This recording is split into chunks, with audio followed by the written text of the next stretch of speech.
wabarakatuh.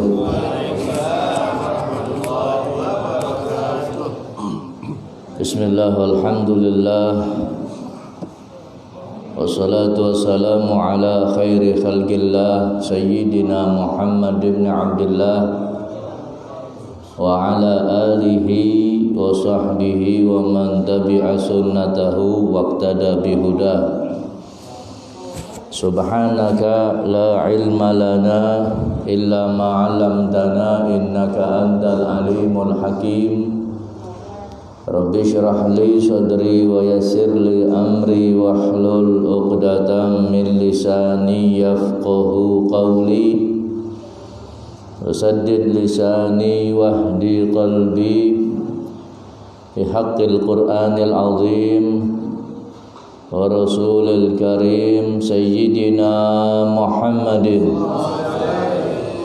wa ala alihi wa sahbihi ajma'in, amma ba'd. Alhamdulillah, kita bersyukur dan senantiasa bersyukur atas nikmat yang Allah berikan kepada kita, nikmat yang tidak bisa kita hitung saking banyaknya. Sekalipun kadang kita lalai, sekalipun kadang kita lupa kepada Allah, nikmat Allah tetap tidak pernah putus diberikan kepada kita. Mudah-mudahan nikmat demi nikmat yang Allah berikan kepada kita akan terus bisa kita syukuri sampai akhir hayat kita, sehingga tambahan-tambahan nikmat dari Allah akan selalu diberikan kepada kita semuanya. Amin ya rabbal alamin. Salawat beserta salam semoga Allah curah limpahkan kepada junjungan kita baginda agung Nabi Muhammad sallallahu alaihi wasallam, juga kepada keluarganya, para sahabatnya serta pengikutnya sampai yaumil qiyamah. Hadirin hadirat kaum muslimin muslimat dimanapun antum berada, majelis ilmu semacam ini atau majelis zikir yang kita dirikan, yang kita hadiri pada malam hari ini ataupun malam-malam sebelumnya ataupun malam-malam sesudahnya, ini manfaatnya bukan saja untuk kita yang masih hidup, tapi yang sudah meninggal dunia pun akan mendapatkan manfaat dari majelis ini. Diceritakan oleh guru kami Habibana Umar bin Muhammad bin Salim bin Hafid, beliau pernah bercerita ketika memberikan mau'izatul hasanah pada iftitah ma'had atau Ribat An-Nur. Ribat An-Nur ini saya pernah mengenyam satu pendidikan di sana walaupun tidak lama. Ketika pembukaan pondok tersebut beliau ceramah, majelis ilmu semacam ini manfaatnya bukan untuk orang yang hidup saja, tapi mereka yang meninggal dunia pun akan mendapatkan manfaat. Beliau menceritakan ketika gurunya membangun tempat untuk menuntut ilmu, namanya Al-Habib Muhammad bin Abdullah Al-Haddar. Beliau menceritakan ketika Habib Muhammad mendirikan majelis ilmu, ada orang soleh yang bermimpi, mimpi ketemu orang yang sudah meninggal dunia. Ditanya, bagaimana keadaanmu di alam kubur, di alam barzah? Maka mereka menjawab, alhamdulillah, Allah berikan nikmat. Atas apa diberikan nikmat? Apa atas amalanmu? Bukan. Tapi barokahnya, sebabnya karena Habib Muhammad bin Abdullah Al-Haddar membuka pengajian majelis ilmu, maka kami pun mendapatkan kucuran rahmat dari Allah Subhanahu wa taala. Jadi curahan rahmatnya ini hadirin, jangankan sama orang yang hidup, yang sudah meninggal pun akan mendapatkan manfaat dari majelis yang semacam ini. Dan hal ini pun pernah diceritakan di zaman Habib Ali bin Muhammad bin Husain Al-Habsyi, penyusun kitab Simtud Durar, ketika beliau membuka Jalsatul Itsnain, majelis yang beliau gelar Senin sore, Jalsatul Itsnain atau malam Selasa, seperti pada malam hari ini. Ketika beliau membuat majelis ilmu semacam itu, maka ada seorang soleh yang bermimpi dengan mimpi yang sama yang dialami oleh Habib Muhammad Al-Haddad. Artinya apa? Mereka yang telah meninggal dunia mendapatkan keberkahan dari majelis yang semacam ini. Pantas saja ada seorang arif billah, seorang wali min auliyaillah mengatakan, lau bu'itsal amwat lakana awwalu syai'in amilahu ba'da ba'tsihi khuduru majalisil ilm. Seandainya orang yang meninggal dunia ini bisa hidup lagi, dan itu mustahil, gak mungkin terjadi, tapi seandainya bisa hidup, maka pertama kali yang akan mereka lakukan adalah hadir di majelis yang semacam ini. Allahumma shalli ala Muhammad. Lima fihi minal karamat wal fuyudat wan nafahat. Sebab di dalamnya terdapat karamah, kemuliaan-kemuliaan, fuyudat, anugerah-anugerah, nafahat, pemberian-pemberian khusus dari Allah Subhanahu wa ta'ala. Jadi pertama kali hadirin yang ingin mereka lakukan hadir di majelis ilmu yang semacam ini. Makanya alhamdulillah Allah beri kita kesempatan masih hidup di dunia ini, pergunakan untuk hadir di majelis ilmu. Insya Allah akan membawa manfaat bukan hanya di dunia saja, tapi di akhirat pun akan memberikan manfaat. Amin ya rabbal alamin. Begitu pula hadirin yang dirahmati Allah, manfaat yang didapat bukan hanya orang yang hadir di majelis ilmu saja, atau orang yang di sekitar majelis ilmu saja, enggak. Tapi manfaatnya meluas bahkan kepada orang-orang yang jauh dari majelis ilmu. Kalau sekitar majelis ilmu ada orang duduk di sekitar, jelas dapat manfaat, sudah jelas. Dalam hadis qudsi disampaikan mereka juga mendapatkan keuntungan dari majelis tersebut, sekalipun di luar. Sekalipun cuma di depan rumah atau di motor nunggu sambil dengarkan, atau mungkin punya niat yang lain, bukan niat untuk menuntut ilmu, atau jemput kakaknya, jemput adiknya, jemput anaknya yang sedang ngaji dan lain sebagainya, maka dapat manfaat hadirin. Ini bukan orang yang di dekatnya saja, lingkungan yang jauh pun mendapatkan manfaat dari majelis zikir yang semacam ini. Pernah disampaikan oleh Al-Habib Ahmad bin Hasan Al-Attas, beliau mengatakan, ma yu'qadu majlisa ilmin au dzikrillah. Tidaklah didirikan di satu tempat, yaitu apa yang didirikan? Majelis ilmu atau majelis yang digunakan untuk mengingat Allah Subhanahu wa taala, illa wa ansya'allahu min dzalikal majlis sahabatan bayda. Melainkan Allah Subhanahu wa taala akan membuat satu awan yang berwarna putih diambil dari keberkahan majelis tersebut. Yang diumpamakan oleh beliau, ini majelis kalau didirikan majelis ilmu atau majelis zikir, maka Allah bikin dari majelis tersebut satu awan yang berwarna putih. Kemudian awan ini fayasuquha ila qaumin lam ya'malu khairan qat. Kemudian awan ini digiring oleh Allah. Digiring bahasa apa? Dituntun oleh Allah Subhanahu wa taala, bukan di majelis ini saja hadirin. Bahkan itu awan ya sababiahnya karena majelis zikir atau majelis ilmu. Dibikin kemudian digiring oleh Allah menuju mana? Menuju orang-orang yang tidak pernah melakukan kebaikan sama sekali. Satu kaum mungkin ahli maksiat, mungkin ahli dosa, mungkin ahli ini, mungkin ahli itu, mungkin ahli ini, orang-orang yang nggak baik, digiring sampai di atas mereka, wa yumtiruha alaihim. Kemudian Allah kucuri rahmat, Allah hujani dari awan tersebut kepada mereka. Ya hujannya jelas hujan rahmat. Fayasiru kulluhum minas su'ada. Maka beliau menyampaikan, maka dengan diguyur rahmat dari Allah Subhanahu wa taala yang diambil dari majelis ilmu dan majelis zikir, semuanya menjadi orang-orang yang beruntung.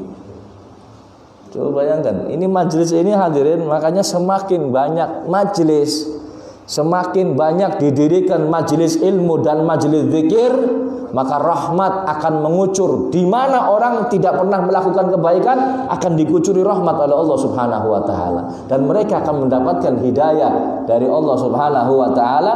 Fayasiru minas su'ada, mereka akan menjadi orang-orang yang beruntung dunia akhirat. Jadi panjenengan coba bayangkan, yang di luar saja hadirin, yang jauh, yang nggak pernah melakukan kebaikan, akan dihujani rahmat oleh Allah menjadi orang yang beruntung.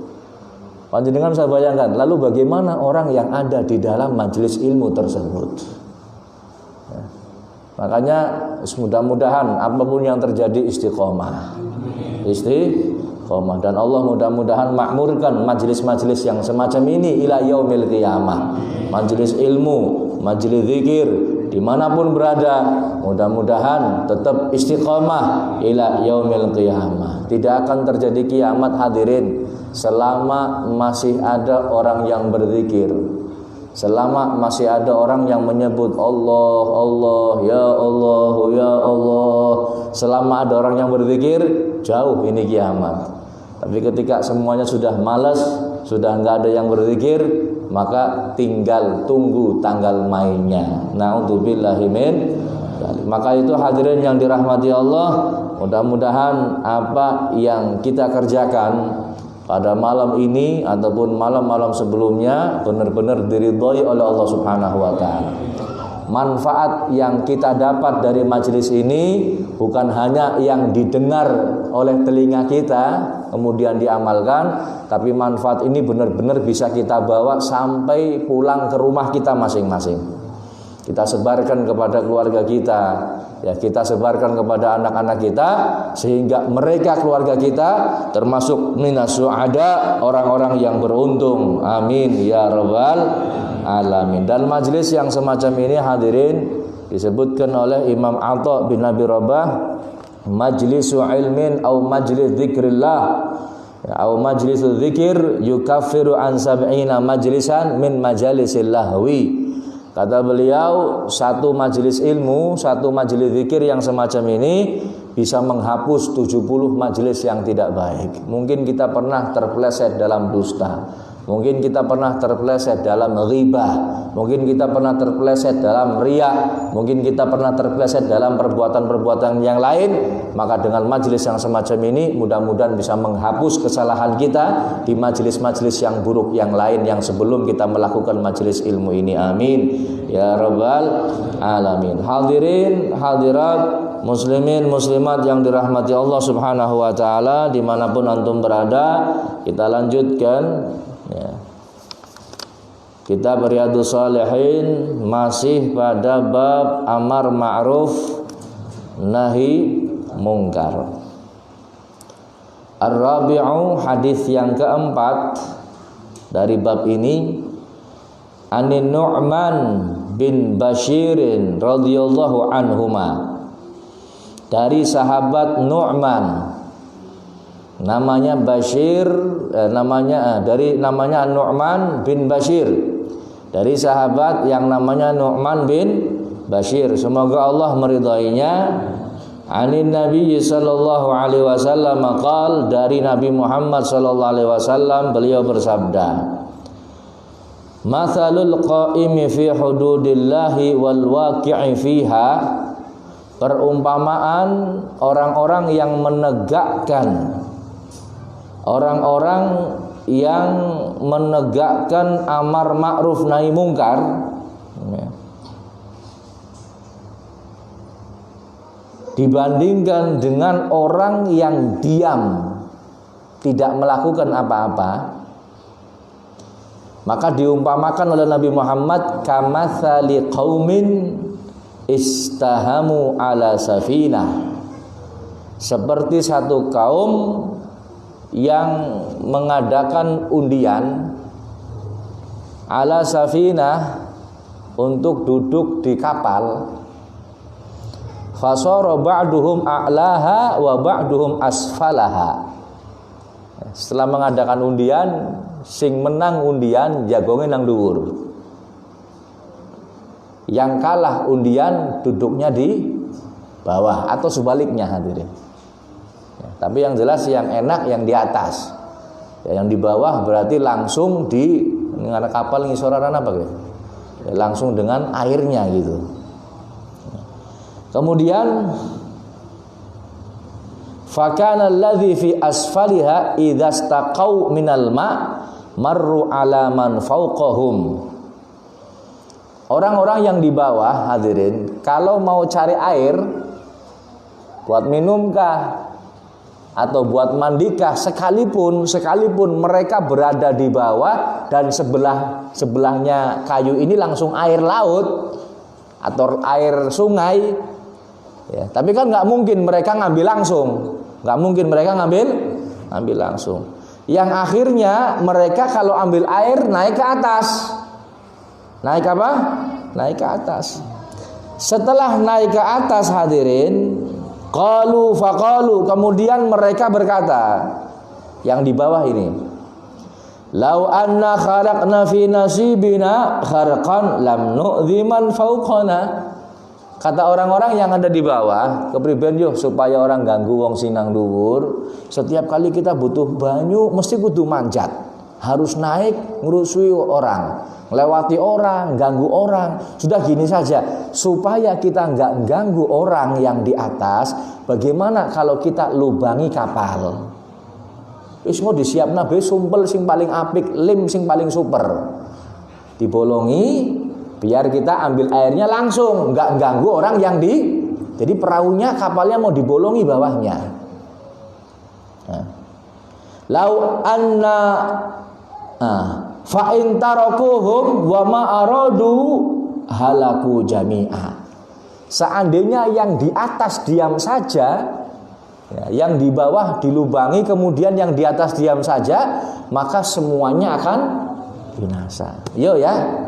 Gimana panjenengan misalkan naik bis, kemudian supirnya atraksi, supir apa? Atraksi nyekel setir nganggone sikil, karo matanya ditutupi nganggo jarit, kayak nyong atraksi. Kira-kira dilarui boleh? Dilarui boleh? Diomongi enggak? Sekalipun hebat, supir combong apa? Gawa nganggone apa? Sikil misalkan, tutupan mata, kan nggak mungkin ini. Ya, maka mau nggak mau kita ngomongi, karena apa? Keadaannya lagi jalan. Keadaannya apa? Kalau nggak diomongi, nabrak mati kabeh. Begitu pula yang di atas melihat yang di bawah ingin melubangi kapal, ya pasti dilaru. Kalau kita ngelarui, memberikan nasihat amar ma'ruf nahi mungkar, maka semuanya selamat hadirin. Tapi kalau kita diem saja, kira-kira selamat apa mboten? Lah pan bolongi panora, sing penting nang dhuwur wis. Bolongi mana penurut banyu hakim mereka.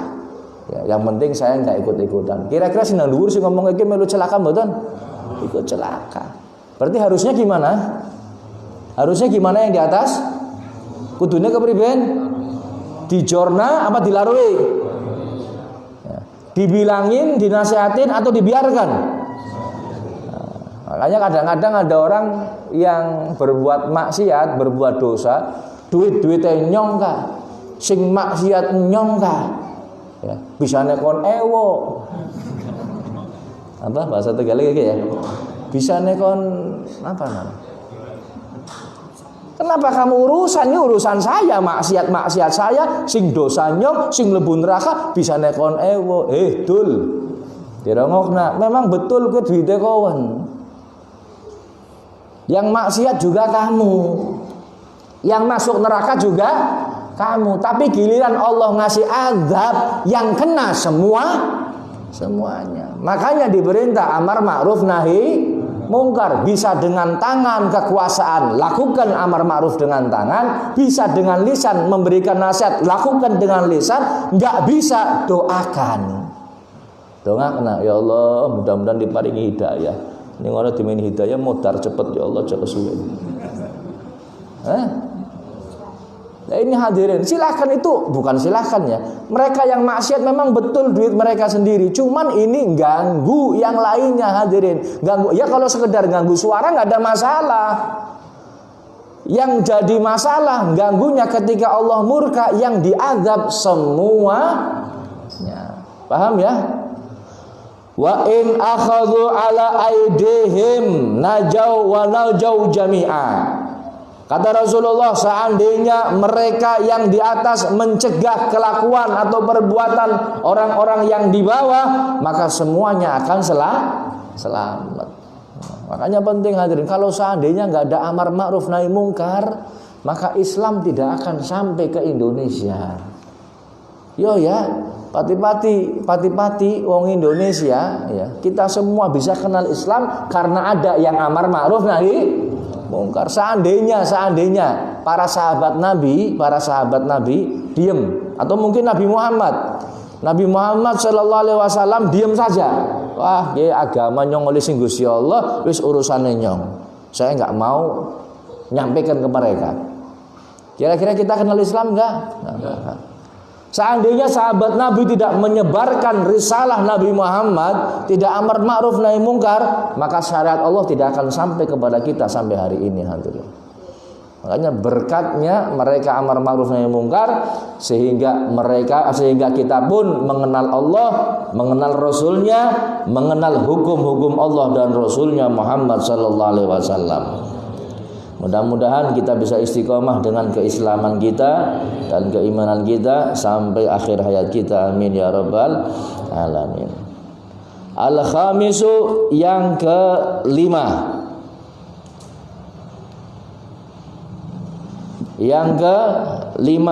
An ummil mu'minin, dari ibunya kaum mukminin, yaitu istri Nabi Muhammad sallallahu alaihi wasallam, Ummi Salamah Hindun binti Abi Umayyah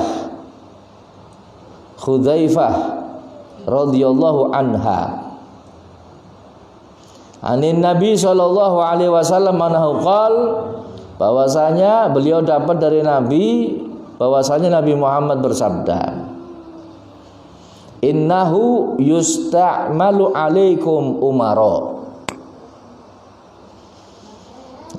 Kata Rasulullah, sesungguhnya kalian akan dipimpin oleh pemimpin, fata'rifuna wa tunkirun.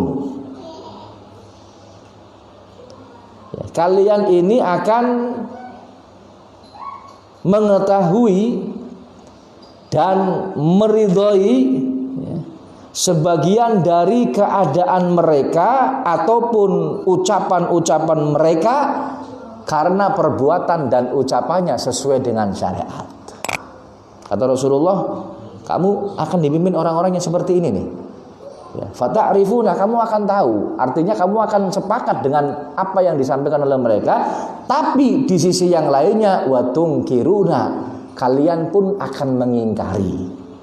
Kenapa mengingkari? Limukhalafatiha lahu, sebab berlainan atau bertentangan dengan syariat baginda agung Nabi Muhammad sallallahu alaihi wasallam. Ini jauh-jauh hari hadirin, Nabi Muhammad sudah mengingatkan kita. Kalian akan dipimpin oleh seorang pemimpin yang kadang-kadang kalian akan sepakat.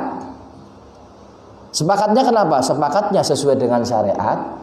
Kadang-kadang kalian ingkar. Ingkarnya kenapa? Karena bertentangan dengan syariat. Dan ini mesti harus kita amalkan hadirin. Gak semuanya harus kita taati, gak boleh. Kalau itu maksiat gak boleh. Bertentangan dengan syariat gak boleh kita taati hadirin. Yang kita taati yang sesuai dengan syariat. Faman kariha, siapa yang membenci kemungkaran-kemungkaran, ya, perintah-perintah ataupun perbuatan-perbuatan dari pemimpin tersebut yang bertentangan dengan syariat, kalian mengingkari atau membenci kemungkarannya, faqad bari'a, maka dia telah berlepas diri. artinya enggak dapat dosa. Wis nyora melu-melu. Saya sudah ngasih nasihat kepada engkau wahai pemimpin bahwa ini adalah dosa, bertentangan dengan syariat, ini haram, ini yang halal. Kalau panjenengan masih melakukan yang mungkar, saya berlepas diri, saya enggak ikut-ikutan. Yang penting saya sudah ngasih nasihat. Paham ya? Faman kariha, siapa yang membenci kemungkarannya, faqad bari'a, dia berlepas diri, artinya dia enggak dosa. Waman angkara, siapa yang ingkar, siapa yang ingkar apa yang dilakukan oleh pemimpin ini karena bertentangan dengan Al-Quran, bertentangan dengan hadis, bertentangan dengan syariat baginda agung Nabi Muhammad SAW, maka saya ingkar dengan apa istilahnya, dengan keputusan ini. Faqad salima, maka orang yang ingkar akan selamat. Walakin, akan tetapi kata Rasulullah, akan tetapi man radhiya wa taba'a, siapa yang ridho dan siapa yang mengikuti kemungkaran dari pemimpin-pemimpin atau penguasanya. Sampai di sini Rasulullah ada yang tanya, ana nyelek pertanyaan, ya Rasulullah, ala nuqatiluhum, apakah kita akan memerangi mereka ya Rasulullah? Qala la. Ya, inilah dalil kenapa buhot atau berontak itu hukumnya haram, nggak boleh. Ya, nggak boleh kita memerangi. Apa kita memerangi mereka ya Rasulullah? La. Ma aqamu fikumus shalah, selama mereka masih mengerjakan sholat. Alhamdulillah masih sholat. Nah, bu kampanye buah sholat. Nah, yang penting masih sholat. Nggak boleh memerangi, berontak itu nggak boleh hadirin. Bughot itu nggak boleh. Dalam akidah kita Ahlussunnah wal Jamaah tidak boleh memberontak pemerintahan yang sah. Haram hukumnya. Tapi kita pun nggak wajib untuk mentaati, apalagi kalau perintahnya perintah yang mengandung maksiat. Oh, ini daging babi halal misalkan, semua orang muslim boleh makan. Oh ya, nggak bakal sampai benjut kalau metu ngomong metu emasnya orang bakal nurut. Ya. Karena bertentangan dengan apa? Dengan syariat. Ya. Kemudian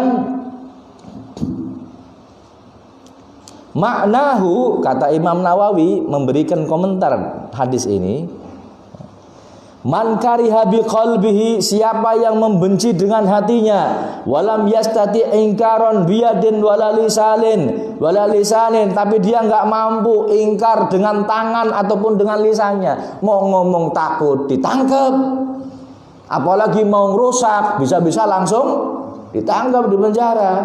Siapa yang benci dengan hatinya, faqad bari'a minal itsmi, maka dia berlepas, artinya dia enggak dapat dosa. Wa adda wadhifatahu, dan dia sudah menunaikan kewajibannya atau tugasnya. Makanya ini yang paling penting hadirin, kita masih punya hati. Ya, kita masih punya hati. Kalau kita enggak mampu, tangan kita enggak mampu, lisan kita untuk amar ma'ruf nahi mungkar, minimal hati kita mengingkari. Jangan terus kita setuju lah, kayak biasa lah, seumumnya kayak kowe. Ini kalau kita menyetujui hal yang semacam itu dengan ucapan yang semacam itu, berarti nggak ada ingkar dalam hati kita. Kita termasuk dosa. Ridho bil maksiyah, maksiyah. Kaidahnya apa? Ridho dengan kemaksiatan, ya maksiat juga sama. Loh, saya nggak melakukan itu, tapi panjenengan kan ridho. Di hati panjenengan, di ucapan panjenengan seakan-akan nggak apa-apa ada maksiat, wis biasa, ada baik maksiat hadirin. Makanya kalau kita nggak mau ngomong, hati kita ingkar. Hati kita apa? Ingkar. Wah, itu perbuatan yang nggak baik, itu perbuatan maksiat, harus ingkar. Sekalipun tangan kita nggak bergerak, lisan kita tidak memberikan nasihat. Waman angkara bihasabi taqatih, siapa yang ingkar sesuai dengan kemampuannya, mau pakai tangan, mau pakai lisan, dia mampu dengan lisannya, faqad salima min hadhil maksiyah, maka dia selamat dari maksiat ini. Artinya orang ini ya akan selamat, begitu pula orang lain akan selamat dari maksiat ini. Wa man radhiya bi fi'lihim, siapa yang ridho dengan perbuatan mereka, wa tabahum alaih, dia ridho dan ngikuti, hadirin. Wis ridho ngikuti, masuk apa-apa ngikuti dia, fahuwal asi, maka dia pun disebut orang yang sedang bermaksiat atau orang yang melakukan maksiat. Jadi tergantung kita mau milih yang mana. Kalau menurut saya yang paling selamat hati kita, hadirin. Apapun jenis maksiatnya kita harus ingkar. Ini satu, ini yang buat kita selamat ini, ingkar. Kalau itu sudah perbuatan maksiat harus ingkar. Kalau sampai ada kedzaliman, ada maksiat, ada dosa, hati kita nggak ingkar, maka yang dipertaruhkan adalah keimanan kita. Na'udzubillahi min dzalik. Ya Rabb, mudah-mudahan Allah jauhkan kita dari segala macam bentuk maksiat. Amin ya rabbal. Az-sadisu, yang keenam, an ummil mu'minina, dari Ummul Mukminin, Ummul Hakam. Oh, ini dari Ummul Mukminin, ibunya orang mukmin, istri Nabi lagi nih. Kalau tadi namanya Hindun, kalau ini namanya Zainab binti Jahsh. Namanya siapa? Zainab binti Jahsh. Istri Nabi ada berapa? 11. 11 atau apal beliarannya? Istri Nabi ada berapa? 12. Istrinya Pak Marno atau enggak? Istri Pak Marno? Entah kon beti Pak Marno. Istri Nabi ada 12. Cuman umatnya hanya boleh 4 oroli, enggak boleh lebih dari 4, maksimal 4. Ya. Radhiyallahu anha, semoga Allah meridhoinya.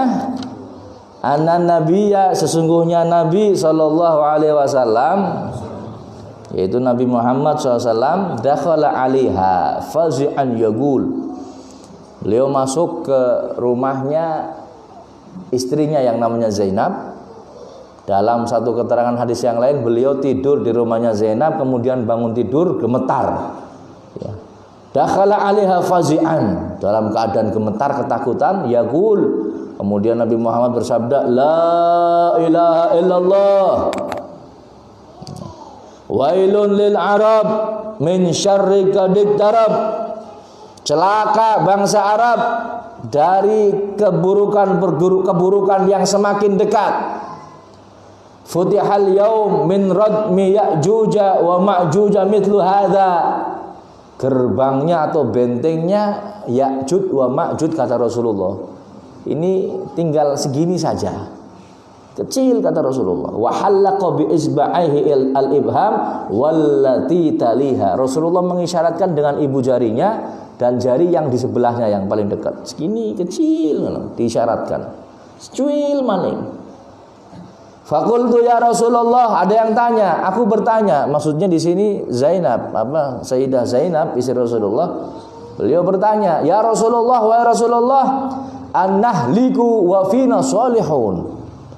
Ya Rasulullah, masa sih kita akan dibinasakan oleh Allah, sedangkan di sisi kita, di dalam diri kita atau di komunitas kita, di orang-orang Islam itu masih ada orang-orang yang soleh. Orang soleh kan paku bumi ya Rasulullah, wali kan paku bumi ya Rasulullah. Masa sih kita akan dihancurkan? Masa sih kita akan dibinasakan? Kata istrinya Rasulullah ini.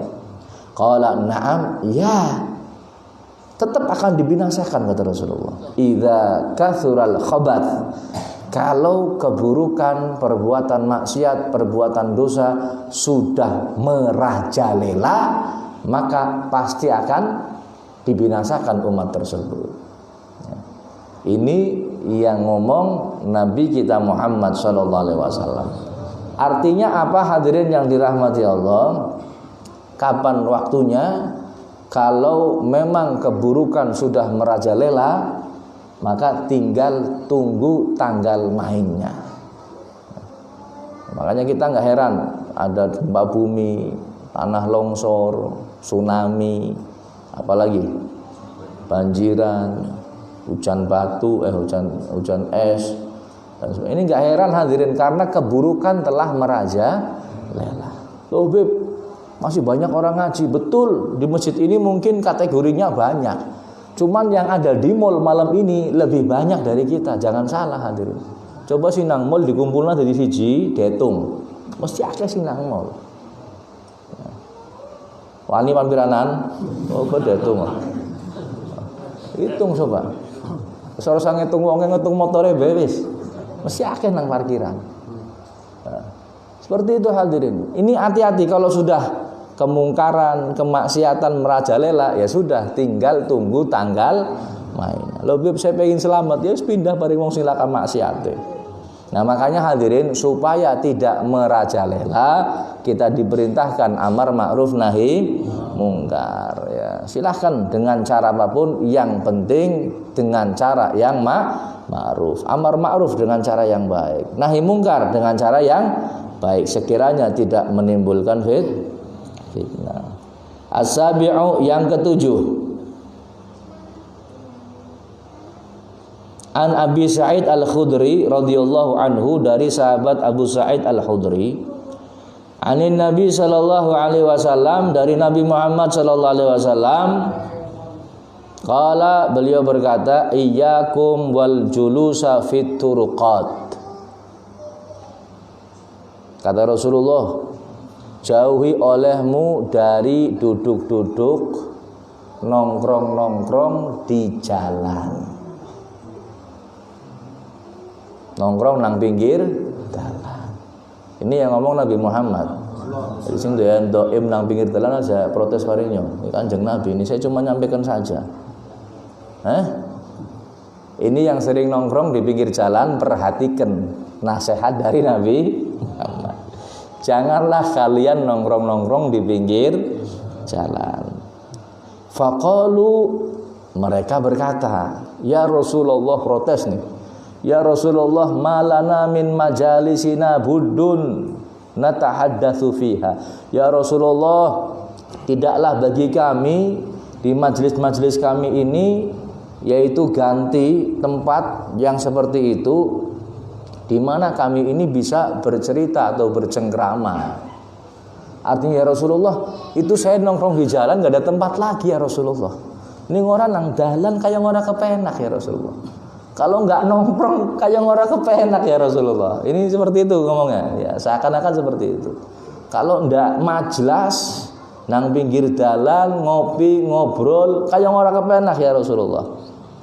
Ya, kemudian Nabi Shallallahu Alaihi Wasallam, faqala Rasulullah Shallallahu Alaihi Wasallam, fa idza abaitum illal majlisa fa'atut tariqa haqqahu. Fa'idha, dan apabila abaitum, kalian mengabaikan. Abaitum, mengabaikan. Abai ini bahasa Arab, Pak. Jadi mengabaikan ya, ini bahasa Arab. Fa'idha abaitum, apabila kalian mengabaikan ya, artinya nggak mau dengar nasihat ini, illal majlisa, kok nggak ada tempat lagi selain itu majlis. Mau duduk di mana lagi nggak ada, di rumahnya orang nggak punya, dalam rumah nggak punya majelis, nggak punya ini, hanya ada diduduk di. Maka kata Rasulullah, fa'atut tariqa haqqah, maka berikan haknya jalan. Berikan haknya apa?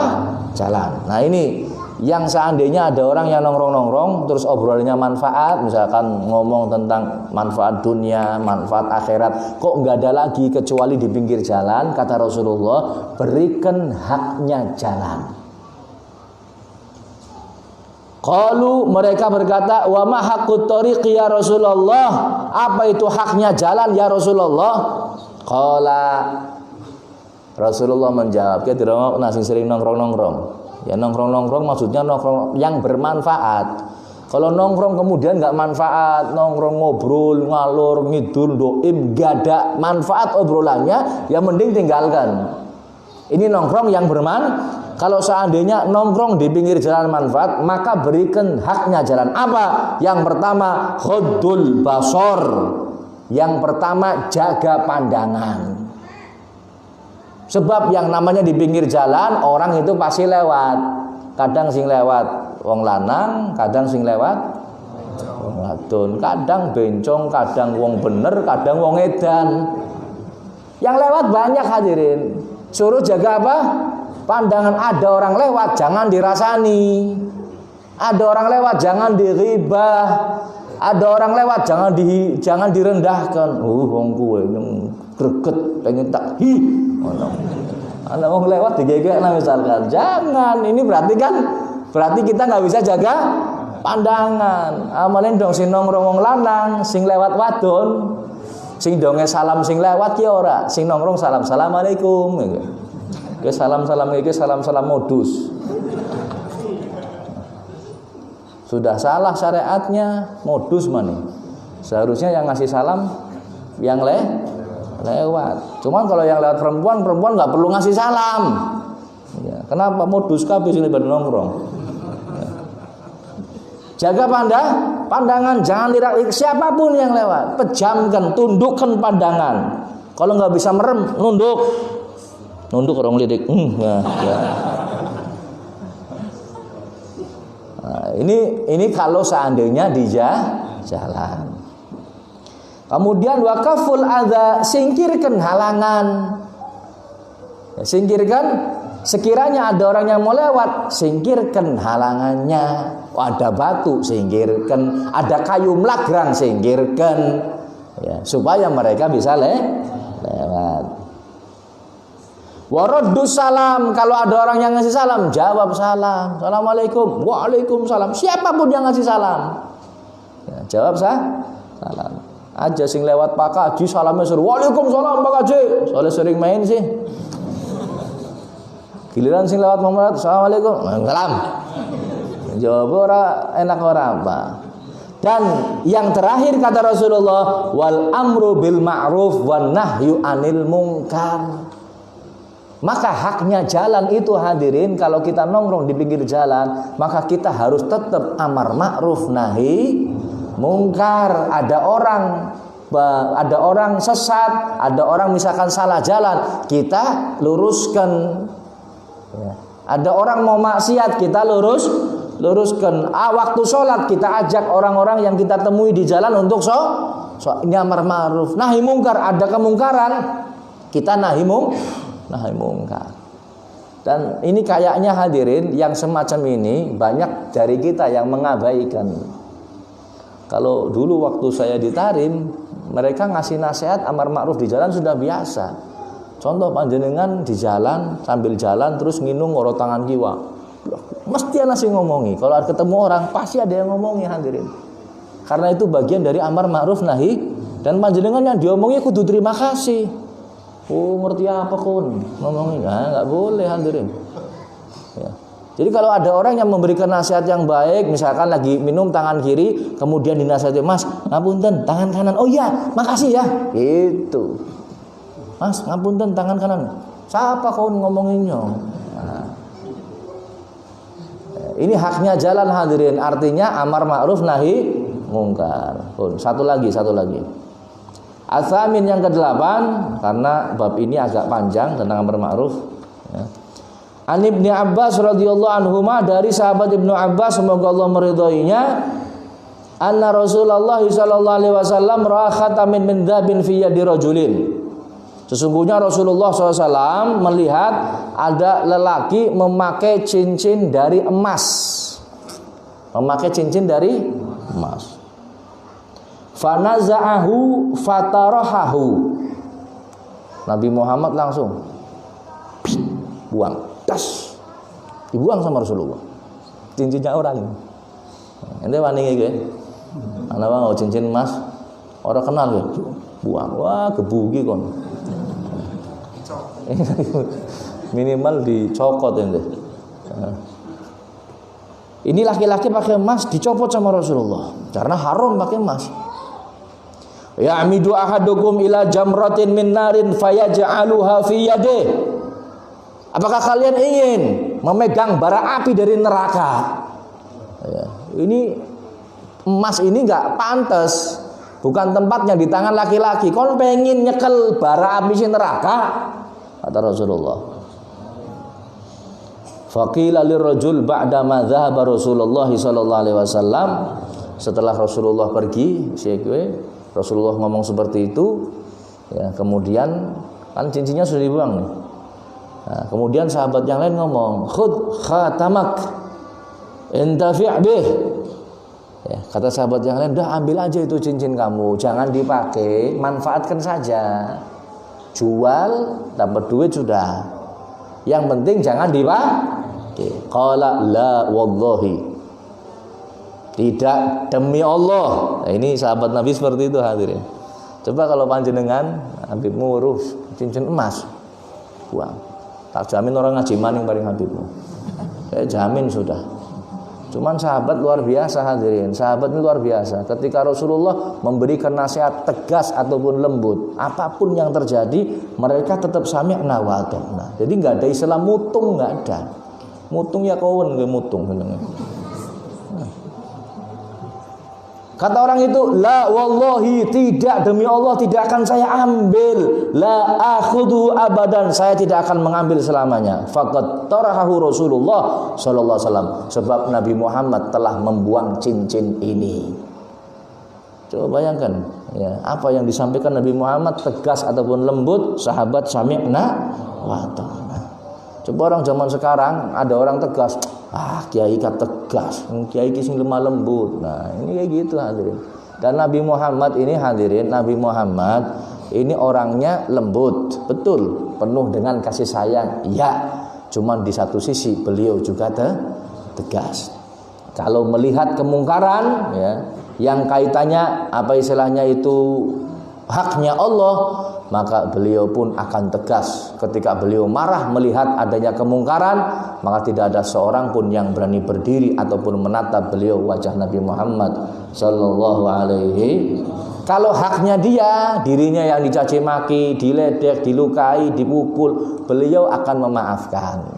Tapi kalau haknya Allah, syariat Allah, beliau akan marah. Ini sifat karakter, ya, daripada Nabi kita Muhammad sallallahu alaihi wasallam. Mudah-mudahan hadirin, apa yang kita dengarkan bisa kita amalkan dalam kehidupan sehari-hari kita. Dan ketahuilah hadirin, panjenengan dengar hadis saja, dengar hadis, baik yang mendengar maupun yang membacakan seperti saya dan panjenengan, maka sudah akan mendapatkan rahmat dari Allah Subhanahu wa taala.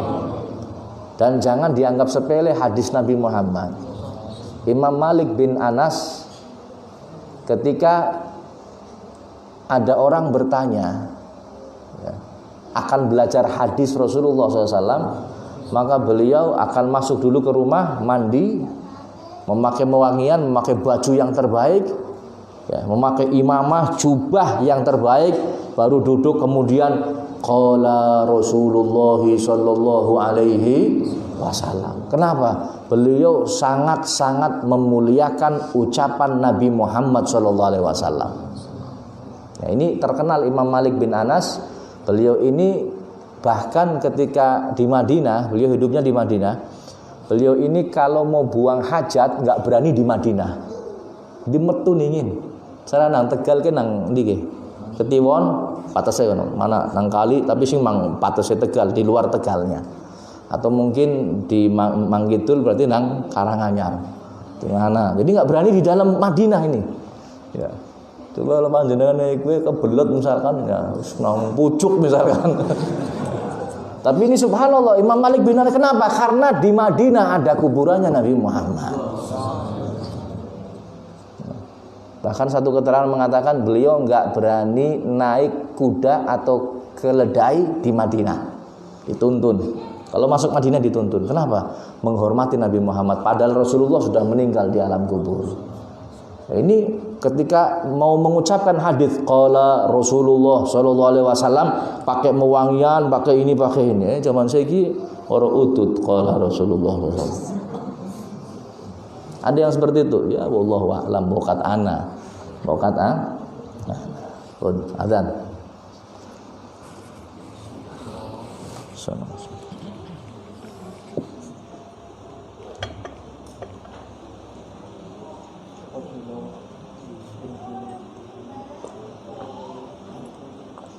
الله الرحمن الرحيم اللهم صل وسلم على سيدنا ومولانا محمد اللهم صل عليه.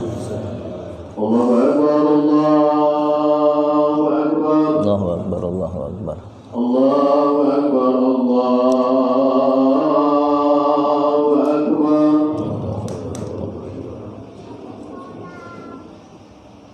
أشهد أن لا إله إلا الله.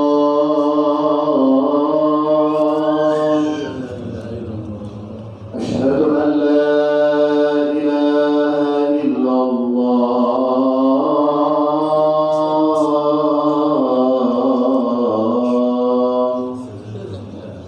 أشهد أن محمدا رسول الله.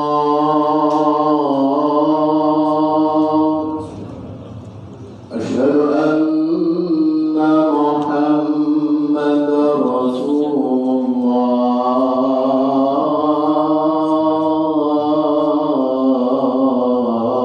أشهد أن محمد رسول الله. حي على الصلاة. حي على الصلاة.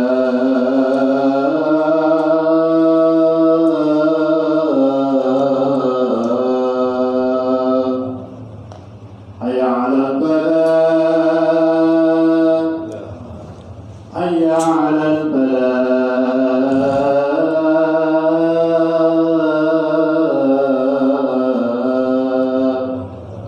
الله أكبر الله أكبر. لا إله إلا الله. الحمد لله رب العالمين اللهم صل وسلم على سيدنا محمد. وعلى آل سيدنا محمد ورضي الله تعالى عن أزواج سيدنا رسول الله أجمعين. اللهم رب هذه الدعوة التامة والصلاة القائمة آل سيدنا محمد الوسيلة والفضيلة والشرف درجة العالية الرفيعة وبعث مقاما محمودا الذي وأتى إنك تخلف الميعاد يا مرائي. رب اغفر لي ولوالدي رب اغفر لي ولوالدي رب اغفر لي ولوالدي رب اغفر لي ولوالدي رب اغفر لي ولوالدي وارحمهما كما ربياني صغيرا. اللهم إنا نسألك العفو والعافية والمعافاة دائما في الدين والدنيا والآخرة. اللهم لا تحرمنا رحمتك للشر ما قبل وإحسانا وجودا وقيانا. وصلى الله على سيدنا محمد وعلى آله وصحبه وسلم والحمد لله رب العالمين.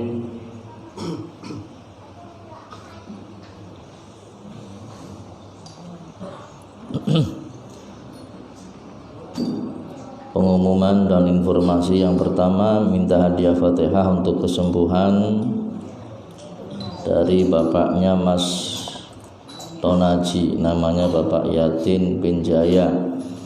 Dan siapapun yang sedang sakit, baik dari keluarga kita, kerabat kita, kaum muslimin muslimat, mudah-mudahan disembuhkan oleh Allah Subhanahu wa taala. Fatihah biniyati syifa, syifaan ajilan, syifaan la yughadiru saqaman wa la ilala. Bihaqqil Qur'anil azim wa rasulil karim sayyidina Muhammadin sallallahu alaihi wasallam. Al-Fatihah. Bismillahirrahmanirrahim. Maliki yaumiddin. Shiratal ladzina an'amta 'alaihim ghairil maghdubi 'alaihim waladdallin. Amin. Selanjutnya pengajian rutin malam Kamis di Masjid Zainal Fajri, waktunya ba'dal maghrib sampai isya. Mudah-mudahan Allah kasih istiqomah kepada kita. Kita niatkan atau azam dari sekarang ya, bahwa insya Allah malam Kamis saya mau berangkat ngaji. Jadi niat hati kita sudah dicatat oleh Allah Subhanahu wa taala. Kemudian titipan dari panitia Maulid Majelis Nurul Qulub ya, mulai malam ini lelang sedekah dibuka tidak hanya untuk 1 ekor. Jadi yang mau 1/2 ekor atau 1/4 ekor ya, tetap diterima ya, mulai malam ini. Bib, saya 1/4. Seberapa itu berarti pira? 1/2 Satu ekornya 2 juta, seperempatnya 500. Nanti akan digabung dengan yang seperempat lagi. Kalau 4 orang berarti 1 ekor. Ya, ini sampai malam ini sudah terkumpul 33 ekor. Ya, mudah-mudahan target tahun ini lebih dari 50 ekor. Kebutuhannya 71 ekor. Kemudian yang berikutnya hadirin, proposal maulid bagi yang mau mengembalikan atau mau bawa masih ditunggu sama panitia. Mudah-mudahan Allah berikan keberkahan. Dan jangan lupa hadirin, setiap pengajian patuhi protokol kesehatan ya. Pakai masker, cuci tangan, ada tempat wudhu, ada sabunnya ya. Dan kalau pakai masker kata ahli kesehatan jangan lebih dari 40 menit. Ini mah masker dalam ruangan ya. Kayak wis cengap-cengap ambekane duduna setelat. Aja dipaksa kok klenger nang pengajian nyong sing repot maneh. Kon klenger kenapa? Nganggo masker sing awit subuh, aya klenger maneh. Jadi kata dokter paling lama 40 menit. Jadi kadang-kadang dibawahkan, kadang-kadang diataskan. Kecuali lagi ngomong nggo masker terus terang orang nggo masker be ambekane cengap-cengap nyong. Amane nganggo masker. Tapi tolong ya yang lain tetap taati, patuhi protokol kesehatan ya. Semuanya ada hand sanitizer, ada cuci tangan dan lain sebagainya. Dan ini pun insya Allah nanti akan kita praktekkan ya. Kita memang sudah mempraktekkan dari pertama protokol kesehatan, masjid, majelis sudah mempraktekkan, alhamdulillah, walaupun masih ada yang harus dimaksimalkan. Nanti maulid pun kita akan mempraktekkan protokol kesehatan secara ketat. Ya, baik cuci tangannya, bahkan nanti insya Allah akan kita sediakan masker bagi yang hadir. Sing orang bawa masker tak main masker kok. Ada maskernya. Kemudian nanti jaga jarak dan lain sebagainya. Insya Allah nanti akan ada protokol ketat yang semacam itu. Walaupun sebelumnya kita sudah melakukan. Ya, mudah-mudahan apa yang disampaikan pada malam hari ini bermanfaat. Amin ya rabbal. Yang terakhir, infak rutin setelah sholat atau sedekah masih tetap ditunggu. Terima kasih. Wallahul muwafiq ila aqwamit thoriq. Assalamualaikum warahmatullahi wabarakatuh.